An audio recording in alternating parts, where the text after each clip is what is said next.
د وړوکي اختر د مونځ طریقه بیا به یو بل داسې په ګوټونو کې داسې نه ګورو خو داسې خیال لیکړی لاس سوتی که نه یو بل ته په ګوټونو کې نه ګورو او کرونا تېره شوې ده که نه نو یو بل له داسې غاړې ورکړي ښه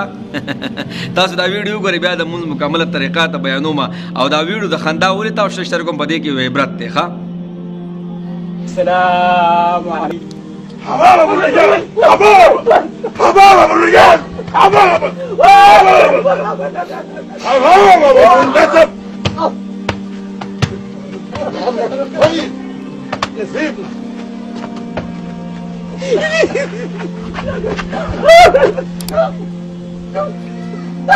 مرحب حبابك يا العريس مرحب حباب ابو النسب مرحب خجی د مونځو د وړوکي اختر مونځ به مونږ څنګه کوو څنګه نو ځان پې پوه کوي الله دې د علماو له زندګي ورکړي هر یو امام خپلو مقتدیانو ته ښه وایي خو تاسو هم ځان ته داسې یو ویډیو به پې سازکم تاسو ته ښه د ټولو نه مخکې نیت دی نیت بس په زړه کې راوله چې دا تکبیرات دي او د وړوکي اختر مونځ دی واجب دی ښه 2 رکعته بس دا دی او که نه بعضې کسان وایي چې موږ په خوله نه ویلی نو زمونږ د زړه هغه تنده نه ماتېږي نو مستحب ښه خبر د شامي کې لیکلي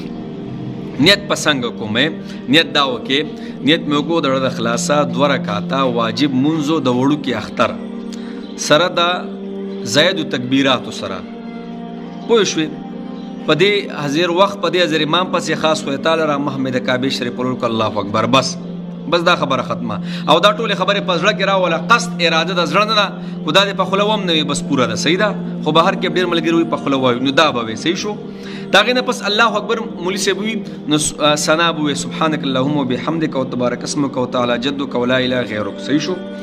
بیا به خاموش شي مولي صاحب ووایي الله اکبر یو رکعت نو لاس په بره کې صحیح شه لاس په بیا تړی نه صحیح شو لاس په پرېږدي یو تکبیر شو الله اکبر 2 تکبیر شو صحیح شو الله اکبر په 3م تکبیر بسو کې لاس په وتړې صحیح ده لاس په وتړې نو بیا به ټول مونځ شروع شي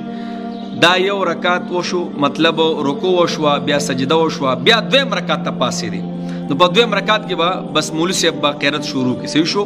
الحمدلله به ووایي ولضالین آمین بیا پسې قرات ووایي صحیح ده سورت په پسې ووایي سورت نه پس په رکوع له بیا نه ځي په 2م رکعت کې بیا رکوع له نه ځي پوه شوې چې مولوي صاحب بله مثال کې ته قل الله احد سورت ختم کو صحیح ده نو رکوع له به نه ځي بیا مولوي صاحب څه وایي الله اکبر لاسونه به څه کړي لاسونه به غوږ له یوسي او بیا پرېږدي تړې به نه صحیح شو بیا به 2م الله اکبر بیا به 3م الله اکبر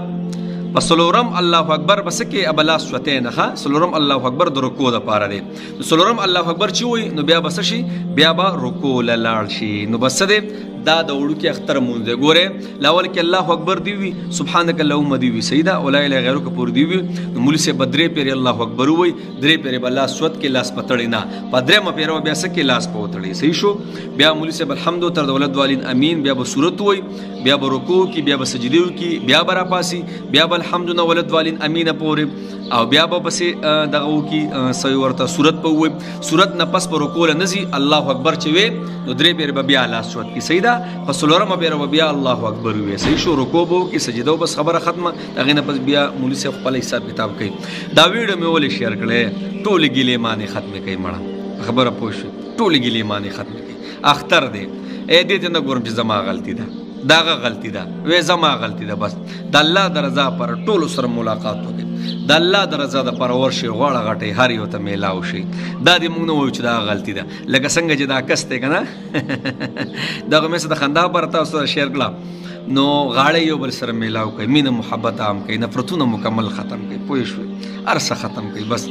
اختر دی پته نه لګي چې بیا روان اختر زما اوس ته نصیب کې راځي او نه راځي صحیح دی انشاءالله داس به کوو که خیري که نه د الله مخې ته عهد وکړو چې انشاءالله څومره کې نو بغض زمونږ دي په خپله به زه ورمخکې کېږم او میلاوېږم به ورسره د اختر مونځ کې او که په کورونو کې زنانه دي او که نارینه دي ټول د یو بل سره مصافحې وکړي الله پې ډېر خوشحالي